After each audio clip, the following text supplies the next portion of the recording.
Hello po. Hello. Yes, ma'am. Good morning. Good morning. Ako pala yung yung nag-comment doon sa naalala mo? Sorry, ma'am. Hindi ko po marinig. Hello. Hello. Good morning po. Good morning. Ako yung nag-comment nung nakaraang araw. Ah, Tandaan mo, yung hindi ko yung Gcash number mo. yes, ma'am. Natandaan ko po. Oo, wait lang po tayo ha, kasi gusto pa rin makatulong sa'yo kasi napaka, mong anak, kumbaga, nakaka-proud. Alam mo na, Hello, grabe. Thank you so much.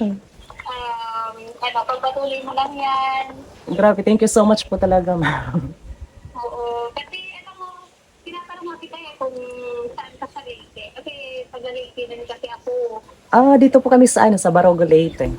Marunong Leyte.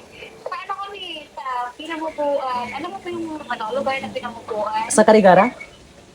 Oo, Carigara. Yun ang namin, bayan namin. Oh, hello. Kamukhang Leyte. So, magkaano lang pala tayo? Magkatabi ng municipality. Sabi ko nga, nakaka-proud naman siya, napakabait ng anak.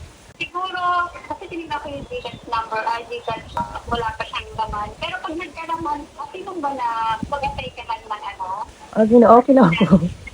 It's okay, no worries. Gusto talaga makatulong kasi, ayun nga, nakaka-proud talaga kasi nakikita ko lahat ng mga talagang tinitingnan ko. Isa din po akong sumusupport ako sa inyo. Grabe. Thank you so much po talaga. Oo. Ayun, lalo na sa pamilya mo, talagang nakaka-antik, kumbaga, yung puso ko pag napapanood ko yung ayun, God bless palagi. Just pray lang. Wala rin posible sa Panginoon. Tama. Kayo din po dyan, ma'am. Lagi lang tumawag sa kanya. Oo, andun yung kahirapan, pero wag susuko. Okay lang na umiyak, pero huwag lang bibitiw. So, kung hindi na kayang tumayo, ilukod mo lang sa kanya. Grabe. Proven and tested po talaga yan. Totoo. Oo. Yun lang. Kaya sabi ko, gusto mo na kitang tawagan. Basta tuloy mo lang yan. Pinapanood ko yung mga nakakatuwa na nakakaiyak. Grabe, thank you so much po talaga. You really made my day. Oo. Basta yun lang. Kasama ka sa mga panalangin namin. Hindi na lang kami. Tawagin mo na lang ako Ate Bel. Nasaan sila? Sila mama mo. Ngayon si Father Panday, tapos si Mother nandun sa bantay sa pamangkin ko, sa itaas. Sa bahay ka lang. Parang gano'n. Ngayon, dito pa ako sa bahay. Galing pa lang ako ng ilog. Banlang. Nakakatuwa naman. Mag-aantay lang din ako.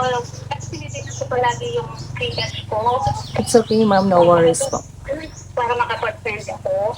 Nakaka-proud ka talaga. Sana meron akong, inano ko lang din sa sarili ko na sana magkaroon din ako ng anak na kagaya mo, kapatid na, alam mo yun, tutulungan kita. Tutulong ako. Alang-alang din sa pamilya mo.